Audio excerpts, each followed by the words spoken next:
Y entonces el bendito se creyó que había sido realmente escogido para bendición del país, para llevarlo a una prosperidad en el momento en que limpiara toda escoria, toda delincuencia, toda abominación, que realmente eran los parámetros realmente de la teología y de la religión, que Dios odiaba la abominación en todos los campos.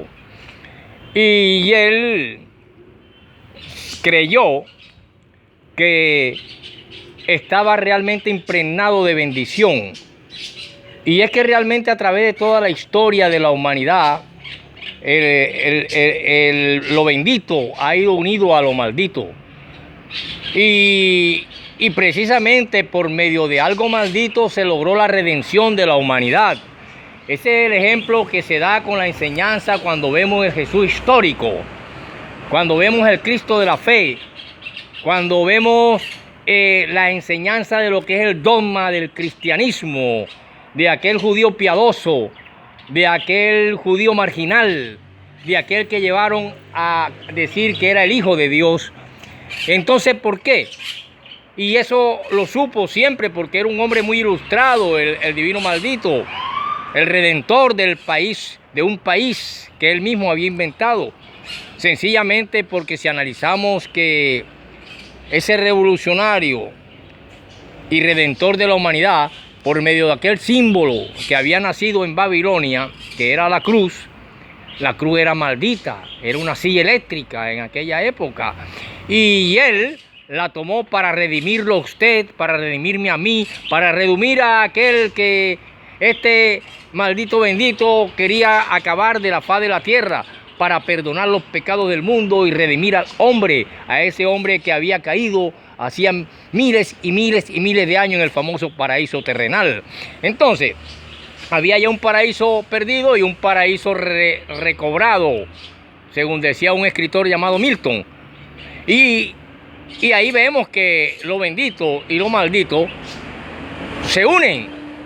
Y no se unieron por medio de cuerdas que podían ser rotas, sino que quedaron impregnadas la carne y ella, o sea, la bendición y la maldición quedaron impregnadas para redención del mundo, de usted, de mí, de todo, de cada uno de los seres humanos.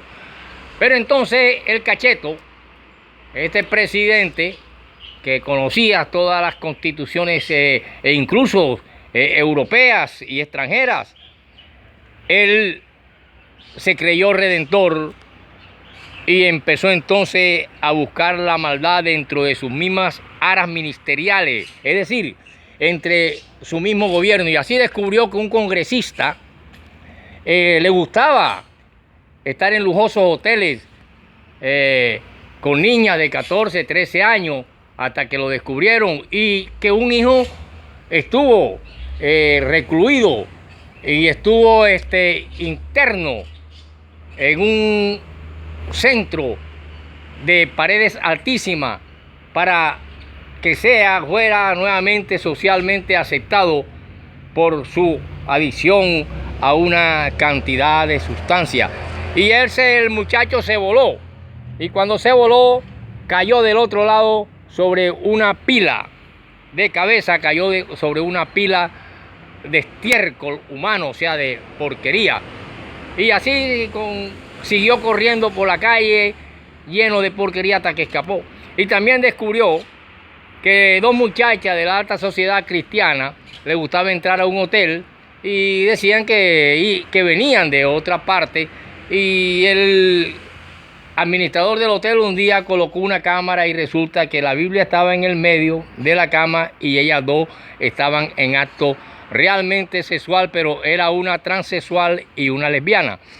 Y entonces todas esas abominaciones el divino maldito las abominaba y las odiaba, y empezó a hacer expurgamiento en la clase social alta y media, donde encontró todas estas perversidades y todos estos robos y saqueos que él decía que ponían en aprieto su gobierno, porque su gobierno era puro e inmaculado.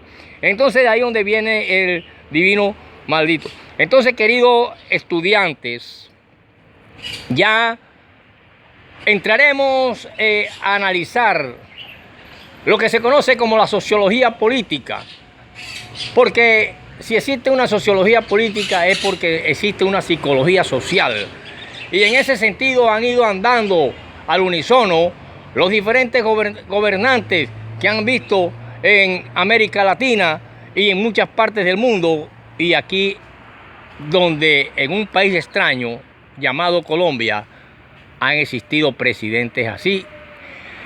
Y por eso nosotros, cuando vemos la disolvación del bloque soviético, nos encontramos que la misma izquierda, ella misma entra en contradicciones. Ya lo vimos cuando el problema de los troquistas y los bolcheviques. Ahí yo tengo el libro y lo puedo sacar y mostrárselo, y tengo incluso la carta de Mikhail Gorbachev, donde dice que la perestroika no era el fin de la revolución ni del comunismo, sino que era la revolución dentro de la revolución, y él mismo lo afirmó. Ese libro yo lo tengo en mis manos. Yo creo que se lo presté a un amigo palestino, y creo que él se lo prestó a otro, y no sé qué se ha hecho ese libro, pero yo lo tuve en mi mano, y tengo muchos escritos acerca de él que hice. Por lo tanto, así, queridos estudiantes, nosotros podemos pasar a el próximo capítulo de El Divino Maldito.